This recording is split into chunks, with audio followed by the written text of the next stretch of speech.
Hi and welcome to Cooking with Louise. I'm Louise. On today's episode, I want to show you how to make this delicious jambalaya recipe. This is a quick and easy recipe that is made in the Pampered Chef's Quick Cooker. If you don't have a quick cooker, don't worry. You can use whatever pressure cooker that you have at home.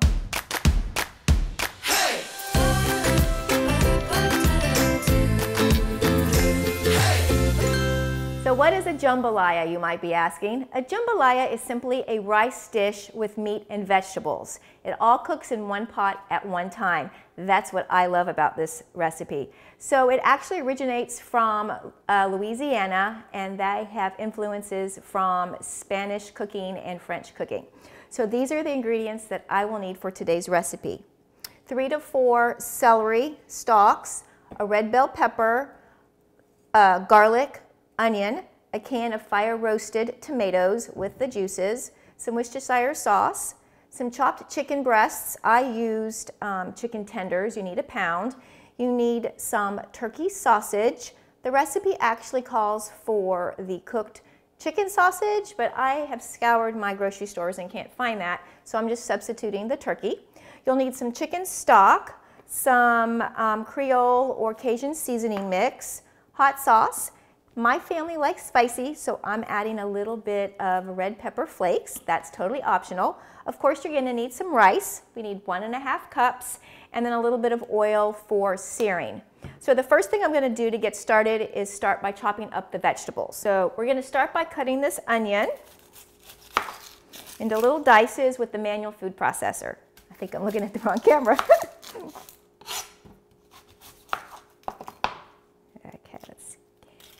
Skin the onion.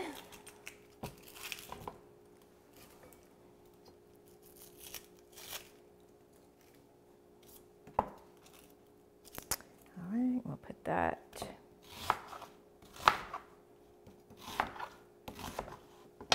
In our good old manual food processor. This sucker gets a workout in my home, for sure, with all the onions we use. Oops, just want to make sure that's on straight. There we go.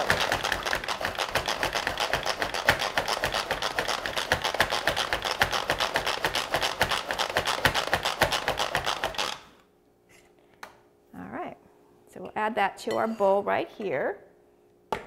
So do you guys know what the Holy Trinity is in Cajun cooking? That is typically onions, celery, and green bell pepper. But today, we are going to be using red bell pepper. But that's what they call the Holy Trinity.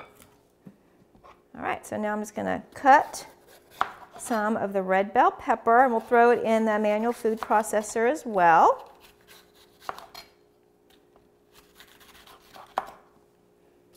There we go.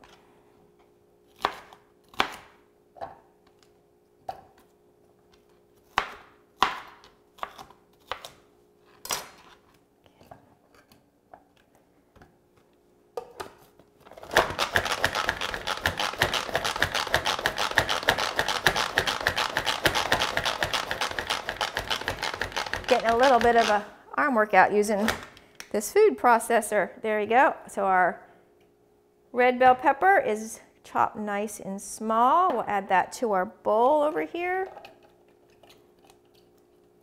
Okay, and then I'll go ahead and move this out of the way. We'll add some of our garlic cloves. We need about 3 garlic cloves. Go. And our garlic press. So I'm just going to press these right in the bowl along with the rest of the vegetables. Oh, these are, whoo, that was a lot of garlic that popped out of there. Okay, let me go ahead and get our celery out.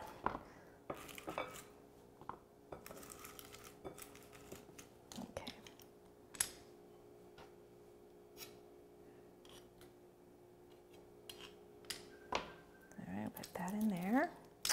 All right, and we'll go ahead and press this one as well.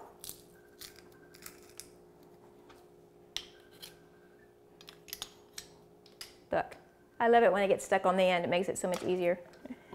All right, now I'm just going to chop up our celery. I've already got it cleaned up, ready to go. I'm just going to use our knife and cut it up into little pieces.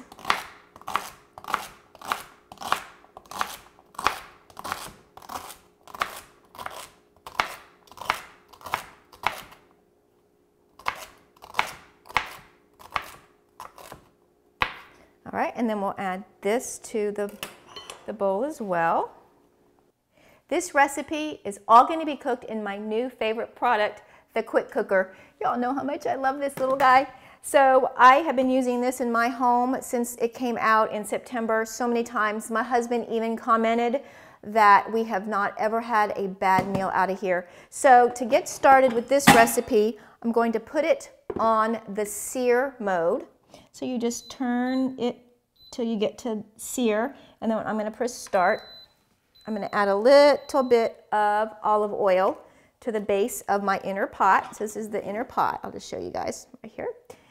So this will get hot, so I like to use our silicone little microwave grips. I'll add a little bit of oil to that. Now, for those that don't have our Quick Cooker or have not seen it in use, I do have a video explaining how to use the Quick Cooker, and I do have 2 other recipes, a Tuscan chicken recipe, which is Tuscan pasta recipe, and a chicken risotto recipe, which is delicious. So be sure to look for those. Now I'm just going to add our vegetables.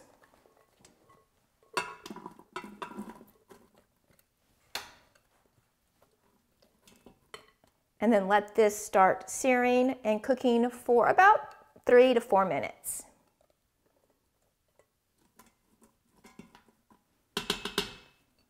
I can hear it starting to sear, so I'm just going to give it a couple of stirs.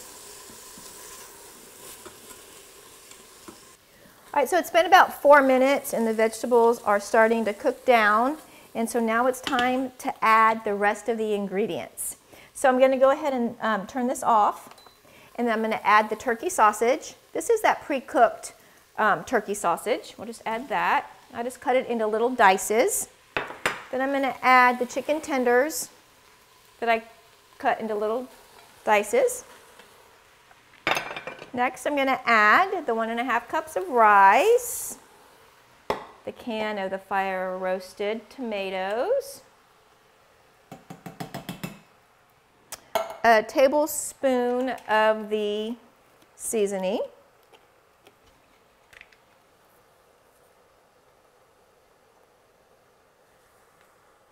okay.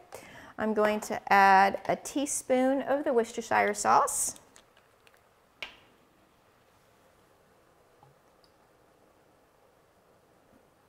I love these kind of recipes where you just dump everything in one pot. That is my favorite kind of cooking.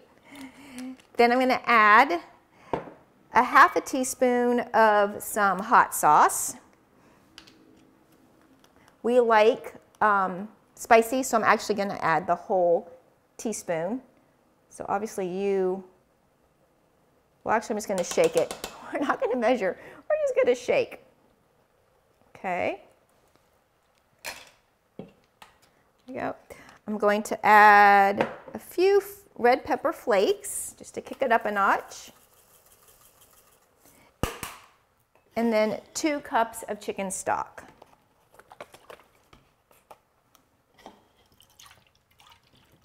Okay. And we have all of the ingredients added. I'll give it a big stir. There we go. Okay, I'll give it a big stir. Make sure everything is all mixed together.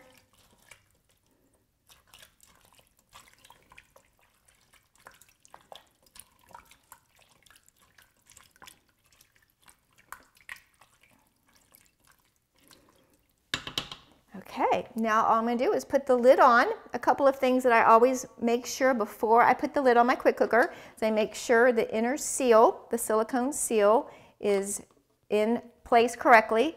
I also like to make sure that the release button is flush and level with the handle, and that the release valve, the little cloud icon, is in the appropriate position, which is facing down right here. So it's all set, ready to go. I'll put the lid on. And then I just move it to the soups and stew setting, which is this last one over on the end over here. And I'm going to change the time. The automatic time is 30 minutes. I'm going to change that to 15 minutes. So you just hit time and then the down button to 15. And then I'm going to hit start. Now don't forget, when you're using a pressure cooker, the 15 minutes doesn't start now. The 15 minutes starts once it's come to pressure. So you see here that this is just going around and around and around. It usually takes about 10 minutes to come to pressure. Since we already had it on sear, it might actually take a little less time. But you'll know when it has pressurized because the red indicator button will be up, and then you know it is hot and ready to go. And once that is up, about a minute later, then the 15-minute countdown will start. So we'll check back. Okay, so it's been cooking now for almost 15 minutes. We have 1 minute left, and it did take actually 13 minutes to come up to pressure. So as soon as the timer goes off and it beeps at us, then we let it naturally release for an additional 10 minutes. So for natural release, you absolutely do nothing. So once it beeps, you just let it be, and then the pressure will start depressurizing on its own for 10 minutes. So, and you know that it's done depressurizing when the little button goes down over there. So we still got 1 minute. When you're on camera, 1 minute takes a really, really long time. There you go. All right, so now as you can see, I'm not going to touch anything or do anything, and you'll notice that the time now is going to start working its way up to 10 minutes. So we'll check back then. Okay, so it's been 10 minutes now, and you can clearly see that it's still under pressure because the red button is still up. So all I'm going to do is go ahead and manually release whatever pressure is left by pressing the button. And we'll let that depressurize and wait for the button to go down, and then that means I will be able to open the lid. So it shouldn't take but a couple of minutes. And then I'm going to go ahead and add a little bit of salt and pepper because I did not add any previously to the recipe.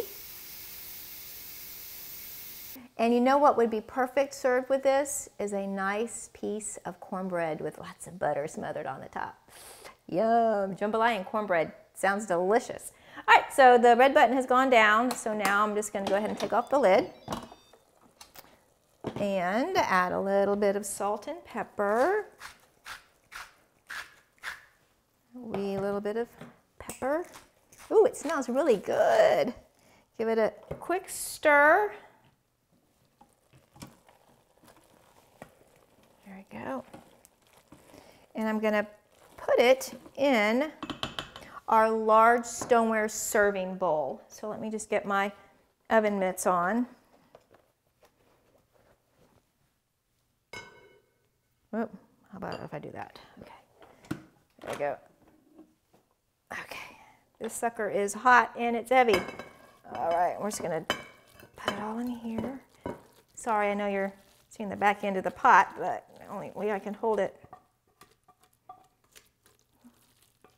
Ooh, doesn't this look good, everybody? It smells delicious. You really smell those Cajun flavors. All right, put that there. All right, let's serve up some in our little small stoneware bowl here. Ooh, look at the steam. I'm getting a jambalaya facial. There we go. Now, doesn't that look like a delicious, quick and easy home-cooked meal that you can have on your table in no time? So if you like this recipe, please be sure to subscribe, give me some thumbs up, and be sure to ring the bell so that you will be notified of any of my upcoming videos. Happy cooking! These are all the products used in today's video. I have put the links in the description, so if you would like any of them in your kitchen. And remember, please subscribe so you will be up to date with all of my latest videos.